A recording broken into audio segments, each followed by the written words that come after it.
Estimados estudiantes, saludos en el nombre de nuestro Señor Jesucristo. Nuevamente les saludo desde la ciudad de Madrid y estamos ya concluyendo este curso de introducción al Antiguo Testamento. En esta sesión vamos a hablar mayormente acerca de la misión de Dios en el Antiguo Testamento. Eso es una parte que es esencial sin hablar acerca de la misión de Dios en el Antiguo Testamento. Estaríamos obviando lo más importante, las razones por las cuales el Antiguo Testamento fue desarrollado, cuál fue el plan y propósito de Dios para poder desarrollar esta serie de libros, los cuales nos presentan la historia, nos presentan la ley, nos presentan palabras de consejo y nos presenta un libro de adoración. Así que bien importante que hablemos acerca de eso. Porque cuando hablamos de la misión no comienza en Génesis capítulo 3 o verso 15. La misión de Dios comienza en Génesis capítulo 1. Desde ahí que vemos nosotros el comienzo de la misión de Dios. Va mucho más allá de lo que leemos nosotros quizás en el libro de Hechos o lo que vemos en Génesis 3:15. Cuando hablamos del término Missio Dei es acerca de la misión de Dios. Eso es lo que significa. Missio Dei significa la misión de Dios. Eso es una palabra en latín. ¿Y cuál es la misión de Dios? Bueno, la misión de Dios es la de restaurar su creación. Restaurar su creación a la vida y práctica que Dios desde el principio destinó. ¿Y cuál es el propósito de este Missio Dei? Bueno, el propósito de este Missio Dei es la adoración. La misión de Dios existe porque hay ausencia de adoración al verdadero Dios. Así que la iglesia ha sido comisionada con el fin de compartir el mensaje acerca del verdadero Dios, el Dios que debemos nosotros de adorar y servir. Así que eso es esencial cuando nosotros hablamos de la misión de Dios. Toda la Biblia, desde Génesis hasta Apocalipsis, como mencioné hace un instante atrás, es un fenómeno misional. La Biblia nos presenta la historia de la misión de Dios. La presenta a través de su pueblo y a través de su relación con el plan redentivo para todas las naciones de la tierra. Así que el plan redentivo de Dios no estaba destinado únicamente al pueblo de Israel, sino que estaba destinado a toda la humanidad, a todas las naciones de la tierra. Así que la misión de Dios no es una lista de cosas que debemos hacer o el nombre de un departamento en la iglesia, donde hay iglesias que tienen departamentos de misiones, y eso es algo muy bueno, pero la realidad es que la misión de Dios no está conectada a un departamento en la iglesia, porque se supone que toda la iglesia está envuelta en el esfuerzo misional. Así que la misión es la razón de la existencia de la iglesia. Y nuestra misión fluye del mismo Dios. Y nosotros, los creyentes en Cristo, somos coparticipantes de ese plan divino. Es decir, esta no es nuestra misión, sino la misión de Dios. A veces nosotros utilizamos términos equivocados en los cuales hablamos acerca de la misión y decimos, bueno, vamos a llevar la misión a tal sitio, o vamos a llevar el evangelio a tal lugar. Cuando en realidad ya Dios está allí. El hermano José no salió de Estados Unidos para España a llevar el evangelio a España, porque ya el evangelio estaba aquí. Ya el Espíritu Santo, muchos años antes de que yo estuviese nacido y formado, ya estaba aquí. Antes de que el primer predicador del evangelio llegase a esta tierra, en la península ibérica, ya Dios estaba aquí. Así que nuestra misión no es nuestra, sino es la misión de Dios. La raíz de la palabra misio, como les hablé, que proviene del idioma latín, es la palabra mito o la palabra enviar. Cuando digo mito es la palabra M-I-T-T-O. Es decir, nosotros somos enviados por Dios con el fin de compartir el mensaje de Dios que trae redención, que trae vida eterna y también acerca del establecimiento del reino de Dios entre nosotros aquí en la tierra. Cuando hablamos del reino de Dios, por alguna razón, muchas personas piensan que el reino de Dios está destinado a ser algo fuera de nuestro ámbito. Pero en realidad, el reino de Dios es algo que Dios lo ha destinado para que sea disfrutado, para que sea desarrollado aquí en la tierra. Y es por eso que un misionero es un enviado, por lo que cada uno de nosotros se supone que somos misioneros. Cada creyente en Cristo Jesús se supone que sea misionero. Hay veces que yo tengo problemas, particularmente aquí en España, he estado experimentando eso. Cuando voy a los sitios, a la iglesia, no, aquí están los misioneros, refiriéndose a Ada y a mí. Y en realidad eso a mí a veces me incomoda un poco, porque se supone que el hermano José y la hermana Ada sí son misioneros, pero se supone que el resto del cuerpo de creyentes también son misioneros. Cada creyente en Cristo Jesús, lavado con la sangre, que ha entendido lo que es compartir las buenas nuevas de salvación, inmediatamente es un misionero. Así que cada uno de nosotros somos enviados por Dios con el fin de compartir el mensaje de Dios que trae redención y vida eterna. Y eso es importante. Y por supuesto, el que nosotros podamos compartir con la gente de que Dios tiene un propósito con esta humanidad, de que Dios tiene un plan de establecimiento de su reino aquí en medio nuestro. Y es por eso que cuando oramos el Padre Nuestro, decimos, venga tu reino. Estamos pidiendo ya al Padre que ese reino sea en una forma final establecido para de esa forma vivir eternamente con el Señor. Así que todo eso es bien importante.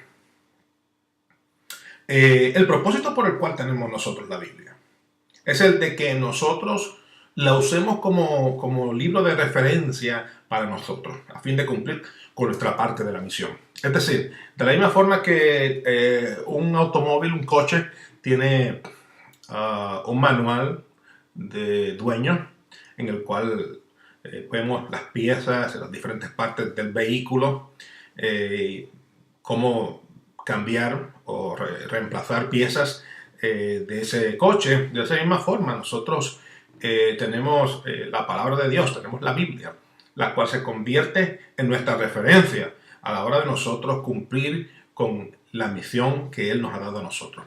Y cuando nosotros tenemos en conciencia eso, entonces utilizamos, todo está filtrado a través de la Escritura, todo está filtrado a través de la palabra de Dios.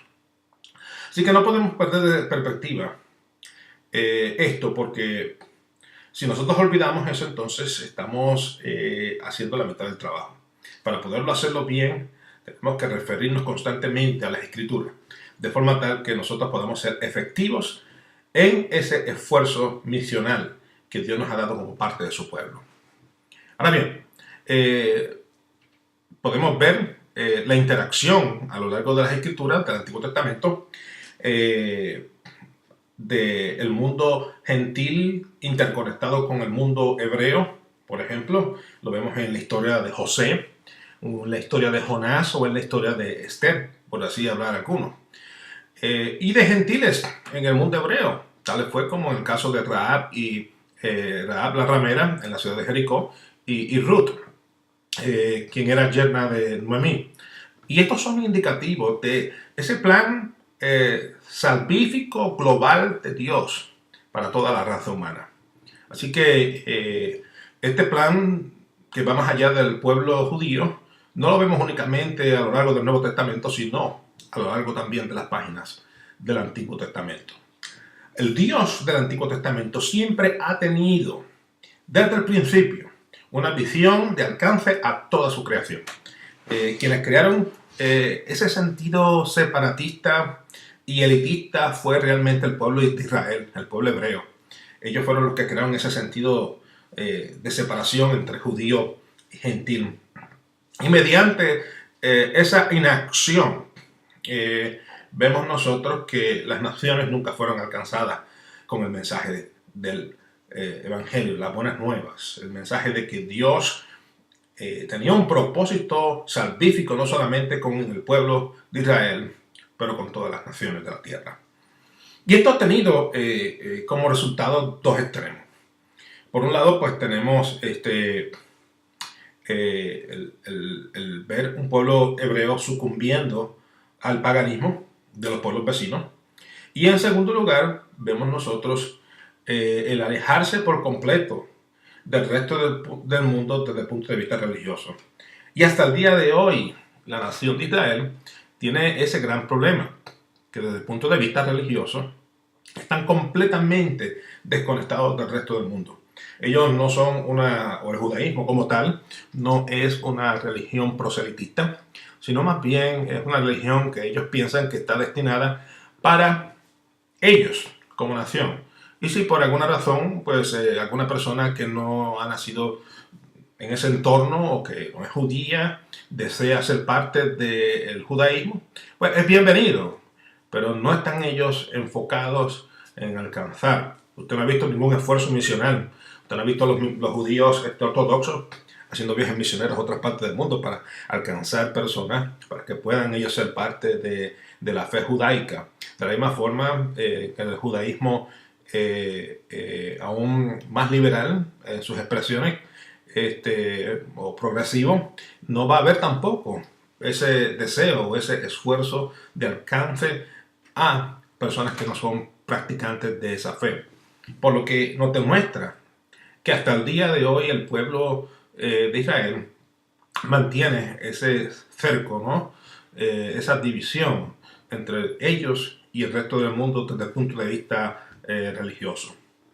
Ahora bien, nosotros podemos ver a Dios a lo largo de las páginas del Antiguo Testamento, y eso lo hemos discutido ya en varias instancias en este curso. El Antiguo Testamento nos presenta la identidad y el carácter de Dios. Y el propósito principal de la narrativa del Antiguo Testamento es el poder ver al verdadero Dios y cómo esto resulta en que esta revelación le da la oportunidad a cada ser humano en este planeta de poder aceptarle o rechazarle. Y si la persona desea aceptarle, pues entonces hay un plan de acción en el cual cada persona que le acepta vive una vida de adoración a él, una vida en la cual vive en una forma ética, tal y como Dios desea que vivamos. Y el Antiguo Testamento pues, nos presenta, por supuesto, la historia del verdadero Dios. Como parte de la historia universal, la cual todavía no ha concluido, ya que la culminación será cuando Dios establezca su reino. Así que somos parte de esa historia, una historia que no culmina en el libro de Malaquías, una historia que no culmina en los últimos libros de la Biblia, en términos del Antiguo Testamento, no termina en el último capítulo de Hechos. La historia del libro de los Hechos continúa hasta el día de hoy. Ahora bien, la historia del Antiguo Testamento tiene pasado, pero también tiene futuro. Ambas son importantes en el desarrollo de una respuesta nuestra que tenga consigo un carácter ético-misional, ya que de la misma forma lo que fue el pueblo de Israel y la iglesia de hoy es una comunidad que recuerda el pasado y tiene esperanza en el futuro reino de Dios. Ese futuro reino mesiánico en el cual Dios establecerá su reino aquí en la tierra. Así que todo este proceso misiológico tiene su nacimiento en Génesis capítulo 1 y de ahí entonces es que nos movemos a Génesis capítulo 3 verso 15. De hecho, si usted va al Salmo 96, en versos 2 y 3, ahí usted puede ver en una forma clara y precisa el plan de Dios con todas las naciones de la tierra. Así que eso es importante. Y es por eso que a lo largo de las escrituras del Antiguo Testamento vemos a Dios conocido mediante sus obras portentosas. Y este adjetivo es parte esencial de la naturaleza de Dios. Es parte esencial de quién es Dios. Así que Vemos a un Dios que escoge a Abraham con el fin de crear una nación que tendría como mandato el ser protectora del mensaje de Dios a todas las naciones de la tierra. Y eso lo vemos en Génesis capítulo 12, verso 3. Y también Dios escoge a Moisés como portador de las instrucciones divinas para el pueblo. Y lo vemos también esto en Éxodo capítulo 19, verso 6. Y pese a que era obvio el plan divino con el pueblo de Israel, la nación hebrea no responde acorde a su llamado, trayendo consigo juicio. Sin embargo, pues, por supuesto, Dios no cambia planes.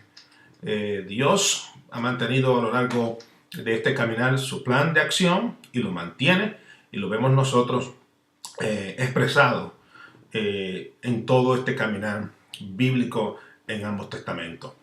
Así que él mantiene a Israel como su pueblo escogido y básicamente hace lo que decimos nosotros en inglés un detour de ese plan original para poder entonces cumplir su propósito a través del pueblo de Israel. El profeta Isaías describe este propósito, este propósito del pueblo hebreo, y es el de ser luz a todas las naciones de la tierra, a fin de que todas las naciones de la tierra vean la gloria de Dios. Y eso lo puede ver usted en Isaías capítulo 40, verso 5. Y desde el principio podemos apreciar el mensaje de Yahweh, el mensaje de Dios, que constantemente indica que no hay otro Dios sino Él. El pueblo hebreo, por supuesto, sabía desde el establecimiento como nación, a través de Abraham, que Yahweh era y es el verdadero Dios. Pero este es el resultado de un Dios que deseaba revelarse a su creación en términos totales. Y en este caso, bueno, Él escoge al pueblo de Israel como medio por el cual Él se revelaría.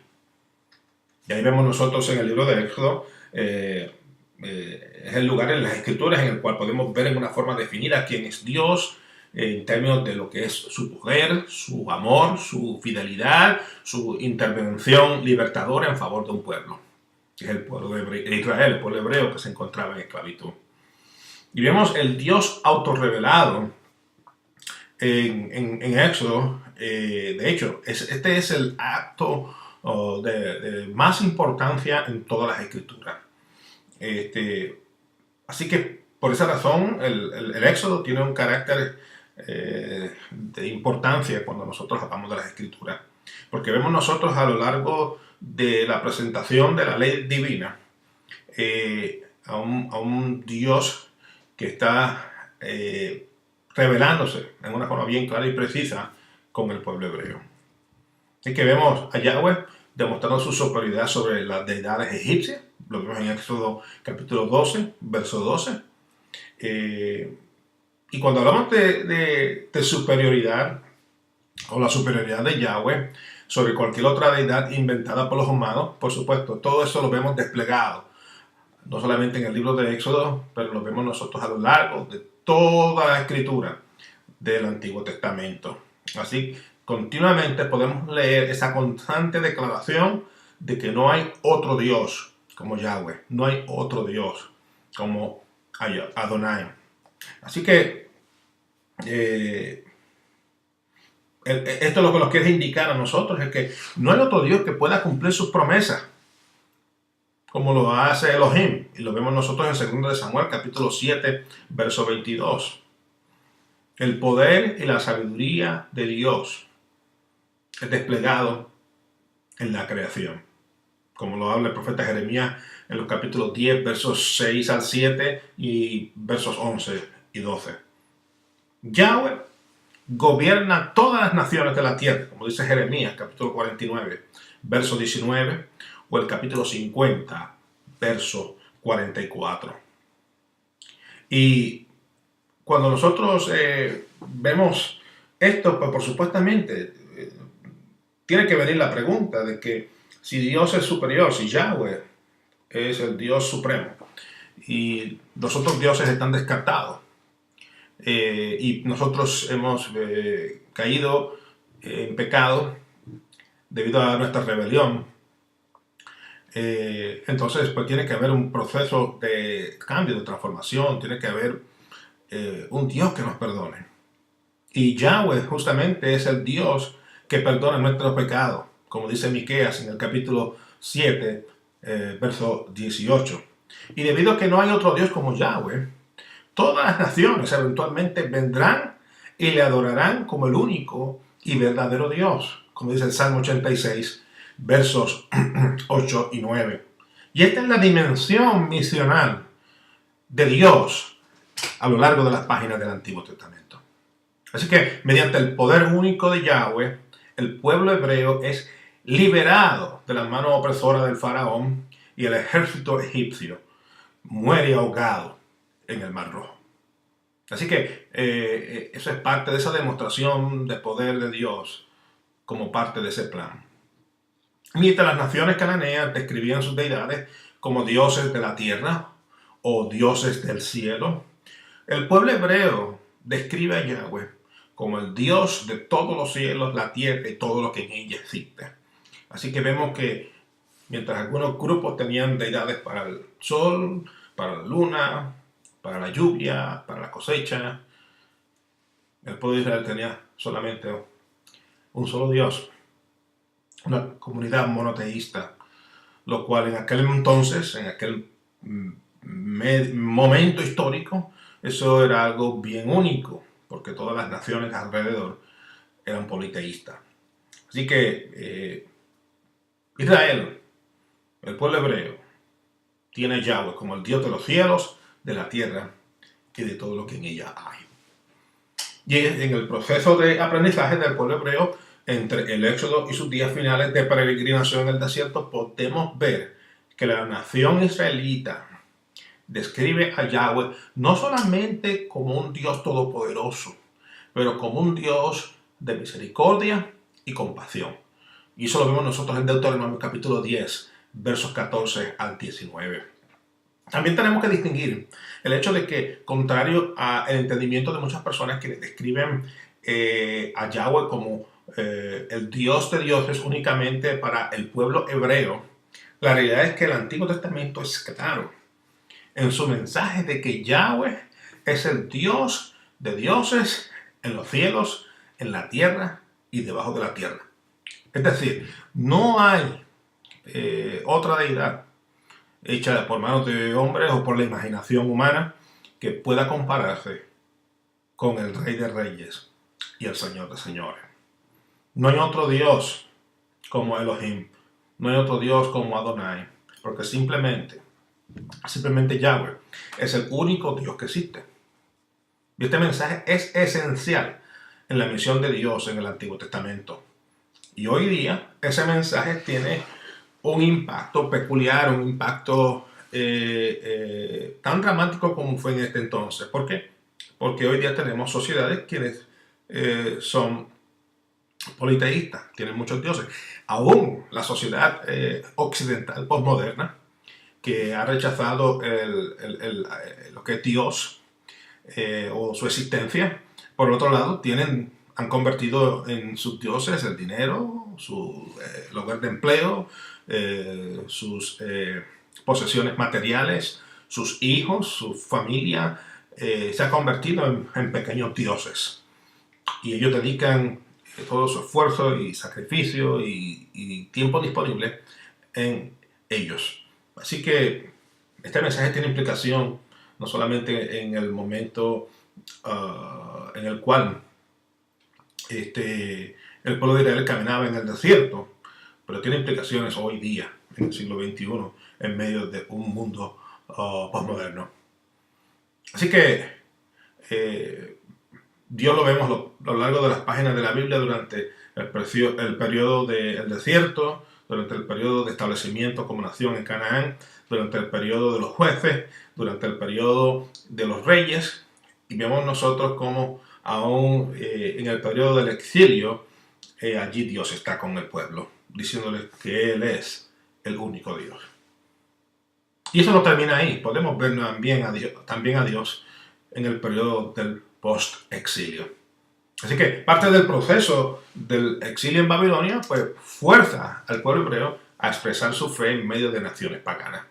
Y el resultado es una nación judía que proclama a Dios, a Adonai, como el verdadero Dios.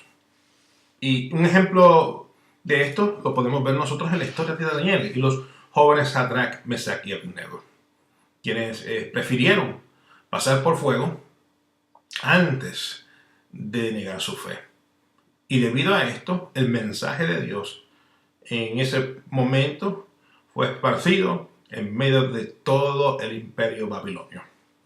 Y parte de ese proceso de refinar esta teología de Dios y de quién es Él, lleva al judío a declarar que Yahweh es un Dios soberano de la historia y que Él interviene en la misma cuando desea hacerlo. Esta soberanía de la historia es una soberanía global y no meramente limitada al pueblo de Judá. Y un ejemplo de esto lo tenemos nosotros en el libro del profeta Isaías, en el capítulo 41, versos 2 al 4, o en el capítulo 44, versos del 28, verso 28, o en el capítulo 45, verso 6. Así, por consiguiente, Israel tenía como misión ser luz a todas las naciones de la tierra, le gustase la idea o no, ya que ese era el plan y es todavía, en el día de hoy, el plan misional de Dios. Y cuando vamos nosotros a Isaías capítulo 43, versos 9 al 12, vemos que todas las naciones a una se han reunido y se han congregado los pueblos, dice él. ¿Quién de ellos declarará esto y nos proclamará las cosas anteriores? Que presenten sus testigos y que se justifiquen, que oigan y digan la verdad. Dice el profeta Isaías en este capítulo 43, vosotros sois mis testigos, declara el Señor, y mi siervo, a quien he escogido para que me conozcáis y creáis en mí y entendáis que yo soy. Ante mí no fue formado otro Dios, ni después de mí lo habrá. Yo soy el Señor, y fuera de mí no hay otro Salvador. Yo soy el que lo he anunciado, he salvado y lo he proclamado. Y no hay entre vosotros Dios extraño. Vosotros pues sois mis testigos, declara el Señor. Y yo soy Dios. Palabra que puede conseguir usted en Isaías capítulo 43, versos del 9 al 12. Así que esto es importante porque entonces a lo largo de la literatura del Antiguo Testamento podemos nosotros conocer a Dios, conocer su plan y conocer su misión. En el contexto, por supuesto, del Antiguo Testamento, es importante que nosotros podamos ver cómo el pueblo conocía a Dios. Porque sin conocer a Dios no puede haber una proclamación efectiva de quién es Dios.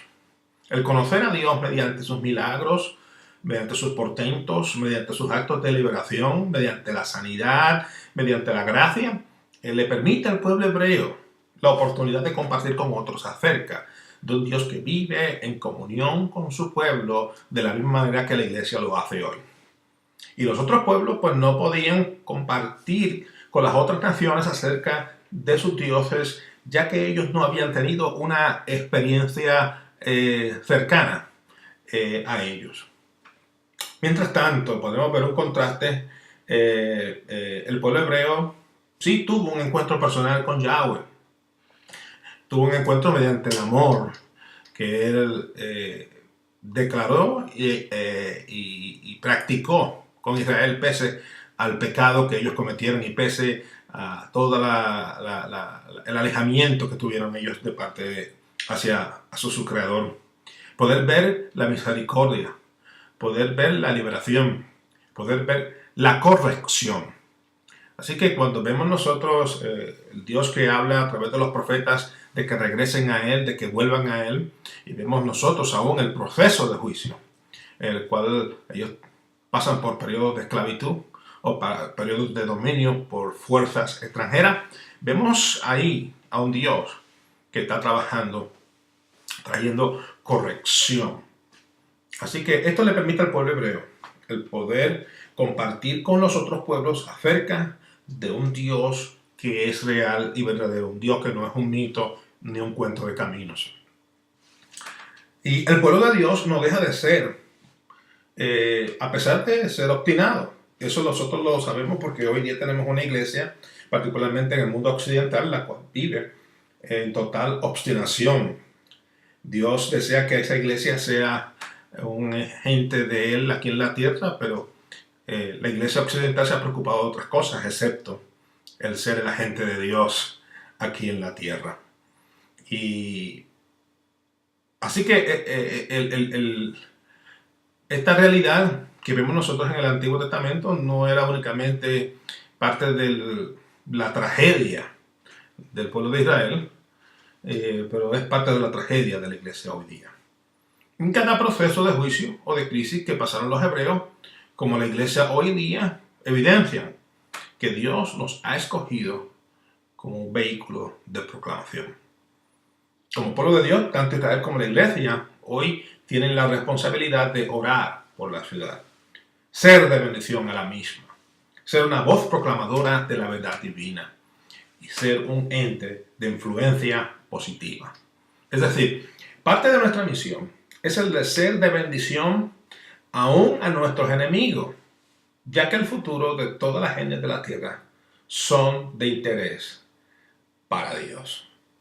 Y es por eso que entonces hablamos lo que hemos hablado en otras instancias, en otras ocasiones, de que es bien importante que nosotros proclamemos el mensaje de Dios, no solamente entre nuestro grupo latinoamericano, entre personas que hablan nuestro idioma y que tienen quizás costumbres similares a las nuestras, pero también que podamos compartir el mensaje del Evangelio con los musulmanes, con los árabes, con los marroquíes, con quienes practican el budismo, personas que quizás son de Bangladesh, quizás son de la India, o quizás son de algún lugar en el norte de África.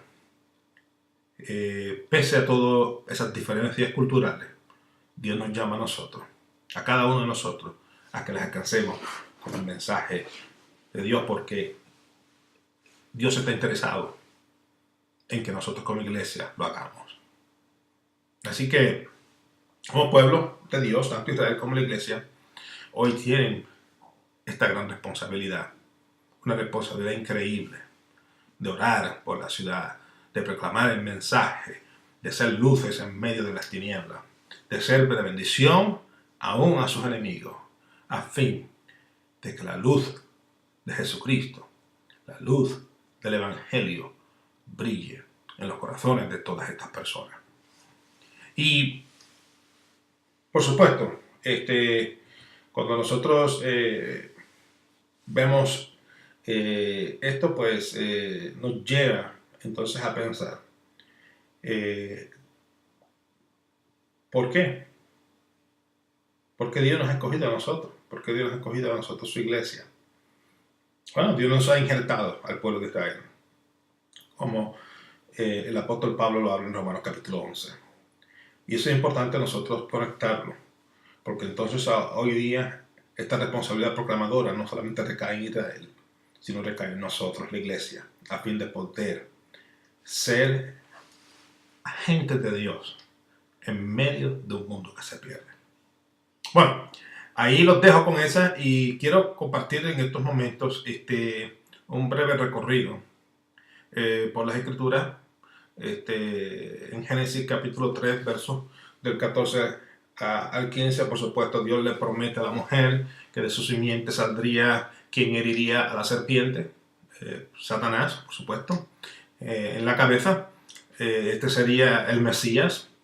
Y Jesucristo es el enviado para destruir el plan maligno, de la misma forma que el pueblo de Dios es enviado a proclamar la palabra de Dios.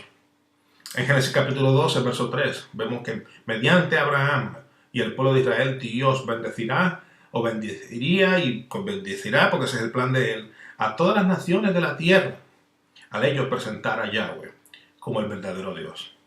En Génesis capítulo 45, verso 5, vemos la palabra clave en este pasaje es enviar. Dios había enviado a José con el fin de cumplir su propósito. De la misma forma, el pueblo de Dios ha sido enviado a fin de que muchos sean salvos. En Éxodo, En este libro encontramos 17 referencias a la palabra enviar. De hecho, en el capítulo 3, versos del 10 al 15, podemos ver 5 referencias de estas, ya que Dios había expandido su plan mediante el envío de Moisés y el pueblo de Israel. Dios se revela para que tanto Moisés como el pueblo de Israel proclamen el mensaje divino a las naciones de la tierra. En Éxodo capítulos 33 y 34, cuando estamos en misión con Dios, lo hacemos para Dios. Es decir, nosotros hacemos esta labor para Dios, no para las almas que se están perdiendo. Hay muchas personas que piensan que lo hacen en favor de las almas que se están perdiendo. No, lo estamos haciendo porque Dios nos ha comisionado. Somos agentes de Dios. Dios nos está enviando como sus, de la misma forma que un sheriff tiene deputies, pues básicamente nosotros somos los deputies, somos los que Dios nos ha puesto esa responsabilidad de representarlo a Él. Así que hacemos esto no necesariamente por las almas que están perdiendo, sino lo hacemos por Dios, quien está en misión y nos envía a nosotros. Así que la grandeza del carácter, presencia y reputación de Dios no puede ser compartida con nadie. Y es de esa forma que lo vemos nosotros. En Josué, en el libro de Josué, podemos ver el impacto del pecado cometido por el pueblo de Dios en la misión. Vemos nosotros la infidelidad a Dios como resultado de no creer en Él. Y vemos que de la misma forma que la infidelidad a Dios causó derrotas y un alto proceso de cumplir la misión de Dios de Israel, como queda demostrado en la batalla de Hai, el ministerio de la iglesia será derrotado vez tras vez hasta que eliminemos el Acán que está impidiendo el alcance del evangelio, lo cual eso tiene entonces unas implicaciones increíbles en iglesias locales, porque tenemos que estar constantemente autoevaluándonos a fin de poder nosotros tener gente con un corazón limpio, dispuestos a compartir el mensaje de Dios a un mundo que se pierde. En 1 Samuel, bueno, este libro nos presenta una cultura sorda a la voz de Dios. En el corazón del pueblo hay un solo deseo, el poder ser como las demás naciones, y rechaza la identidad nacional hebrea de un gobierno teocrático, del gobierno de Dios en medio de ellos. Y hoy día, por supuesto, la iglesia occidental confronta el mismo problema. La iglesia occidental se ha hecho sorda a escuchar la voz de Dios para poder ser proclamadores efectivos de la espera, de la verdad divina. Y en cambio, la iglesia occidental ha puesto su confianza en este mundo. Lo ha puesto en líderes políticos, como lo acabamos de ver en esta pasada elección, donde la iglesia literalmente se fragmenta, se dividen en dos grupos. Quienes apoyaban a Hillary Clinton, quienes apoyaban a Donald Trump, y al fin del día vemos una iglesia que perdió su posición como ente profético para declarar la verdad de Dios a las naciones de la tierra, debido a estar envuelto en un proceso que no era parte importante para nosotros, porque nuestra función, separando por un lado el hecho de que tenemos una responsabilidad personal como ciudadanos de ir y votar en las elecciones, pero nuestra responsabilidad no es en una forma pública el apoyar a un candidato a otro, sino de poder mantenernos por encima como iglesia, fuera de toda esa maraña política, a fin de poder ser entonces profetas, voces de Dios, que podamos proclamar su mensaje en una forma clara y efectiva a un mundo que se pierde. Así que tenemos como resultado hoy una iglesia que es incapaz de cumplir con la misión dada por Dios en el mundo occidental. Cuando nosotros vamos a Reyes, tanto Primera como Segunda de Reyes, pues por supuesto, vemos en Primera de Reyes la mentoría en la misión. Vemos a Elías, que unge, mentorea y pasa su manto sobre Eliseo a fin de que continúe con el ministerio de proclamación profética. Y en Segunda de Reyes, por supuesto, la misión de Dios es una de multiplicaciones. Dios está trabajando en diversas formas. A la misma vez, Dios está llamando la atención de su creación. Dios se revela mediante los milagros para que podamos entender que Él es el único y verdadero Dios. En los Salmos y en Eclesiastés, en el Salmo 67, el escritor le pide a Dios favor para que las naciones sepan acerca de la bondad y la salvación de Dios. El Salmo 100, la médula del Evangelio es descrita en este Salmo. Dios es bueno, fiel, amoroso, seguro y duradero. Todo en la vida pasa, excepto lo que Dios nos ofrece. En el libro de Eclesiastés, en el capítulo 3, verso 11, tenemos un ejemplo de esto. De Dios ha puesto la eternidad en nuestros corazones. Nuestra labor es la de compartir este mensaje mediante la plantación de iglesias, el desarrollo de ministerios misionales creativos, mediante el apoyo de misioneros a nivel local, regional y global. Y si hacemos eso, entonces estaremos cumpliendo con ese plan y propósito de Dios para nosotros en medio nuestro. En el libro del profeta Isaías, en el capítulo 6, vemos nosotros a Dios, un Dios infinito, un Dios eterno, un Dios santo. Y ante su presencia somos movidos a confesar nuestros pecados y a adorar su nombre. Y como resultado de estas acciones, obtenemos perdón y somos enviados a alcanzar a un mundo perdido. En el capítulo 52, verso 7 de Isaías, por supuesto, el famoso texto bíblico de cuán hermosos son los pies de quienes predican las buenas nuevas. Y el resultado final de este esfuerzo será la llegada del Mesías, quien todo ojo le verá. Y en el libro de Isaías, por supuesto, en el capítulo 61, tenemos que parte de la misión es la de cuidar y velar por los oprimidos, de velar y cuidar por los pobres y aún por los rechazados por esta sociedad. Cuando vamos entonces a los profetas Jeremías y Amos, en Jeremías capítulo 33, verso 9, vemos a Israel que fue escogido para proclamar las verdades divinas a todas las naciones de la tierra, a pesar de su rebeldía. Y esto también es aplicable a la iglesia hoy día. Y en Amos capítulo 5 vemos que parte de la misión de Dios dada a su pueblo es relacionada con la justicia social. Sin embargo, justicia social no es un programa o una actividad misional. Justicia social es un reflejo del carácter de Dios en la vida de una persona, de una familia, de una congregación o de una sociedad. Así que con esto concluimos nosotros esta sección y confío de que usted haya adquirido algún conocimiento. Es mi deseo de poder compartir quizás en un futuro próximo más acerca de la palabra del Señor a lo largo del Nuevo Testamento, de los Evangelios o de cualquier otra parte de interés que más a bien pues tenga la dirección del seminario. Dios les bendiga, Dios les guarde. Ha sido un honor y un privilegio ser parte de este semestre y hacia adelante en el Señor. Bye.